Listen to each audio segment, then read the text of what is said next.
If you're curious how to make money at a fundraising event, in the next few minutes, I'm going to share some things that I've learned through my decades of experience in fundraising and doing events and being responsible for planning them.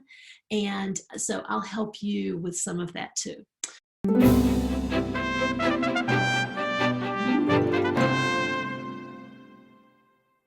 How do you make money at a fundraising event? Well, one of the things that I see happen with nonprofits many times is they use the real estate approach. We show them naming opportunities and ask what they want, and we sell them tables. But the whole idea is we are not for sale. We want them to buy in to our mission. We're not bill collectors either. We don't want to sell that table and then have to go collect it. Our job is not to get a check. Our job is to get them engaged. So given that, how do you make money at a fundraising event? Okay, one of the most common ways, and I will tell you here in lovely Vail, Colorado, that I am so tired of auctions. There's the live auction and there's the silent auction. And all I can say is, let's figure out new ways besides an auction at an event to make money. Yes, auctions make money, but they take a ton of time. You've got to get auction items. So you have to have somebody who goes out and actively asks people, would you give a dinner certificate? Would you give whatever for this live auction or this silent auction? And if you're having a live auction, the things that you're auctioning off need to be like so big and so exciting. They don't necessarily need to cost a lot, but they need to be experiences.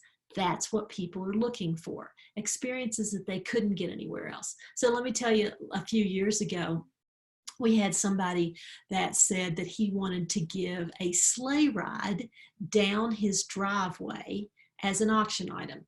Well, we kind of laughed and said that would be kind of a funny thing to do. He incidentally lives somewhere where he has this long, long, long driveway, which would be very fun to sleigh ride down. So we said, we'll auction it off and it'll kind of be a joke. First time we auctioned it, $10,000. We had enough people bid on it that we were able to auction it off 3 times. And again, it was an experience that people couldn't get any other way than buying this. And it didn't cost us, the nonprofit, anything. It cost the donor who had given that some time, because he would have to, use his snowmobile to bring people back up to the top of the driveway, and he couldn't shovel his driveway. But regardless, we were able to make money on that. So when you think about doing auction items, be sure that they're experiences that people can't get anywhere else. We did one event here where we were fortunate enough to get somebody to offer their private plane. We got tickets to one of the major golf tournaments, and the person with the private plane said, I'll go anywhere in the country and pick up the people who then will go to this major golf tournament. And so, I mean, it was fabulous. But finding donors who are willing to give you something that is an experience that people can't get anywhere else. If you're doing a cruise, anybody can go pay for a cruise. And most of the time, the donors who can pay for a cruise aren't going to buy it as an auction item unless they just want to give you money. And if they just want to give you money, just let them give you money instead of doing an auction. Okay, so we can have sponsorships for tables at our event. That's a way to make money. So selling a whole table for $10,000 and then letting the people who paid the $10,000 or the $5,000 or the $1,000, depending on your nonprofit, let them choose who they want to sit in those seats. But be careful that the cost of the sponsorship is enough to cover the cost of the food that these people will eat at the banquet, in addition to making some money for your nonprofit. So one of the things that I've seen done successfully and not so successfully is a non-event. So some people have been able to do really well making money at a non-event. What that means is that you tell somebody that instead of having instead of coming to an event, you don't have to get dressed up. You don't have to buy a ticket. You don't have to go out. You can just stay home and just write us a check.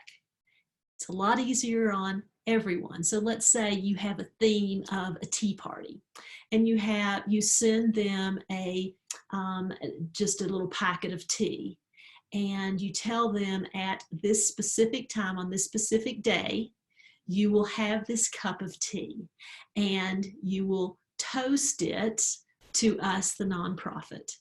And those non-events work well if, and this is a big if, that you've had an event in the past and you've had the same event year over year. An organization here had a Mardi Gras event every single year.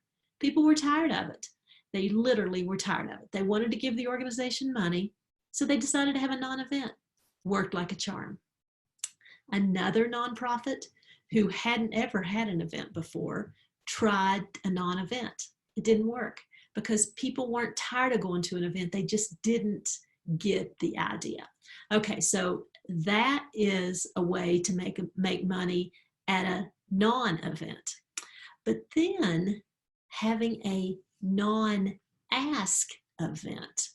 So one of the things that can happen at a non-ask event is that if you present your case well enough, if you have your constituents, and if they're kids or puppies as your constituents, or they're people who are very humorous, it will help tremendously.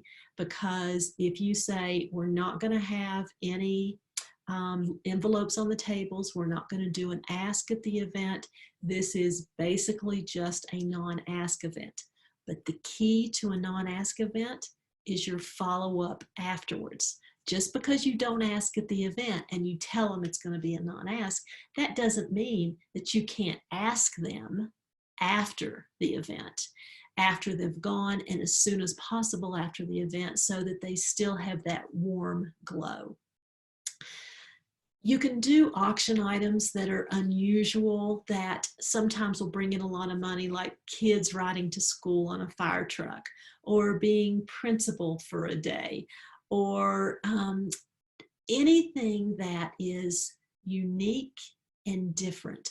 We have a nonprofit here, the Literacy Project, and every year they do a spelling bee. It's an adult spelling bee, and what happens is there's groups of people that form that do the spelling bee, and you have to pay when you miss a word, and etc. And so it's very fun.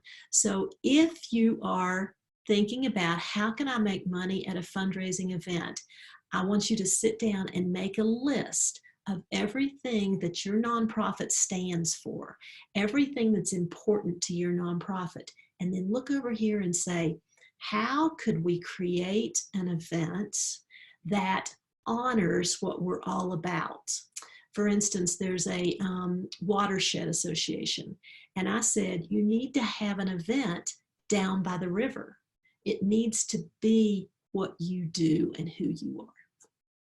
Well, thanks for joining me today on how to make money at a fundraising event. I've got lots more great ideas. And so if you just sign up as subscribing to my YouTube channel, when I upload videos, then you'll be able to see all the advice that I can give you. So thanks for being here today.